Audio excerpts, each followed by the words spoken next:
سوق العربيات في مصر بقى مرعب جدا، عربيات كتير بتطرح وخصومات، عميل مقلق استنى في نزول، هوب احداث اقتصاديه تحصل، الاسعار تزيد، الناس تجري عشان تشتري ويحصل الازمه، توكيلات ما تبقاش عارفه تسلم، غير عندك الاوفر برايس وزياده الاسعار، ده غير ان في وكلاء في عالم موازي ما عندهاش قطع غيار.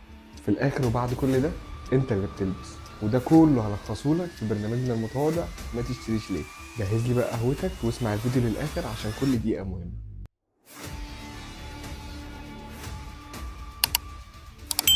اول عربيه معانا في السلسله هي الدونج فينج شاين 2026، والحلقه هتبقى ماشيه كالاتي: اول حاجه بعرض لك المواصفات، تاني حاجه بكلمك في المميزات والعيوب، واخر حاجه بكلمك فيها هي الاسعار والمنافسين. ومواصفات الدونج فينج شاين بتنزل بفئتين: اول فئه بموتور 1500 تنفس طبيعي بيطلع 125 هورس باور و158 نيوتن متر، واعلى فئه بتنزل بموتور 1500 تربو بيطلع 197 هورس باور و300 نيوتن متر، نقل حركه 6 سرعات، دفع امان. دلوقتي هنتكلم عن الشكل الخارجي. شكل العربيه من قدام حلو، وكمان التفصيله اللي بالاصفر اللي موجوده في وش العربيه دي برضو مديها شكل جميل جدا. ولو هنتكلم على جنب العربيه فشكل العربيه من الجنب كويس، وهتلاقي التفصيله بتاعت لون الكاليبرز دي جميله جدا. ولكن بقى لو هنتكلم عن الشكل الخلفي، الشكل الخلفي العربيه مش حلو نهائي، ما عجبنيش خالص، وحته الشكل ممكن نختلف عليها لان بتفرق من بني ادم للتاني. أذواق. تاني حاجة عايز أكلمكم عليها الشكل الداخلي والخامات الداخلية للعربية. هتلاقي في تفاصيل كده باللون الأصفر شكلها شيك جدا، وهتحسسك بالشكل الرياضي للعربية. وبالنسبة للخامات، الخامات اللي جوه بين البلاستيك وبين الجلد، ولكن البلاستيك أكتر من الجلد.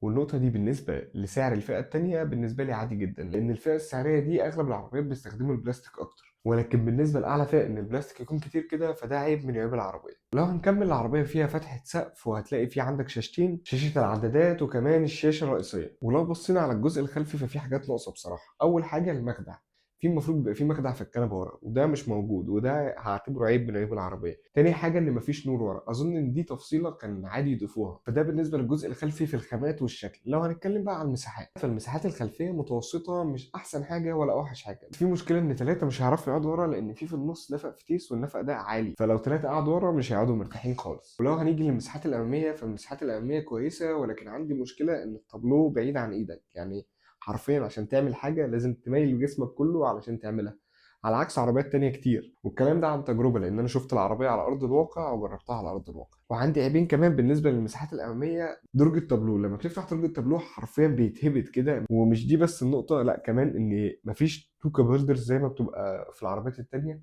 لا في كاب هولدر واحد.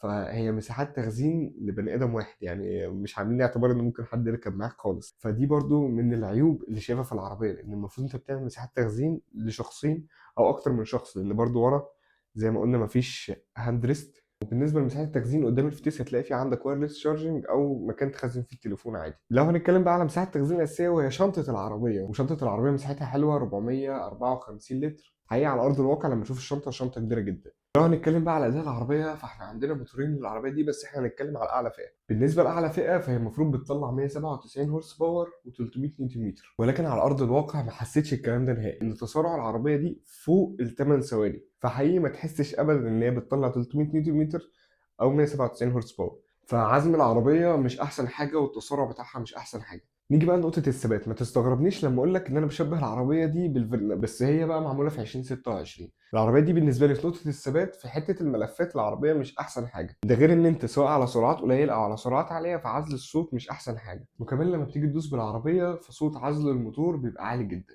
فعزل الصوت عامة سيء في العربية دي. بالنسبة لوسائل الأمان فأعلى فئة بتنزل كاملة، وبتنزل بأربعة إيرباج، والفئة التانية بتنزل باتنين ايرباج بس، وأنظمة الأمان في الفرامل كاملة. في الآخر نقطة التسعير، العربية دي بتنزل بفئتين زي ما قلنا. عندنا فئة بتنزل ب 790 ألف جنيه، وأعلى فئة بتنزل ب 945 ألف جنيه. حقيقي الأرقام مبالغ فيها بالنسبة لعربية زي دي، فهي مش قيمة مقابل سعر أبدا، بالذات الفئة اللي ب 945 ألف جنيه، لأن الفئة دي كده قربت من عربيات تانية أقوى منها. خلينا نتكلم كده على حاجة في المنافسين. أول حاجة هتلاقي عندك الشنجان إيدو، والعربية دي تحت ال 900 ألف جنيه، وممكن تطلع للإيدو بلس أول فئة واللي هي بمليون جنيه، او انك تجيب ام جي جي تي اول فئه برضو هتلاقيها بمليون جنيه، او لو عايز تطلع فوق المليون سنه مليون خمسين هتاخد اعلى فئه في الام جي جي تي. وفي برضو عندك عربيه احسن منها زي الشير اريزو الجي تي، من اول 920 الف لحد 980 الف جنيه. ولو مش عاوز براندات صيني خالص فممكن تبص على عربية زي الرينو تاليا، هتلاقيها بتبدأ من 675,000 ل 725,000. في الآخر أراجع معاك تاني ليه ما تشتريش العربية دي. أولا أداء العربية دي على الأرقام اللي مكتوبة حرفيا في شنك زي ما بيقولوا، لأن تسارع العربية فوق ال8 ثواني.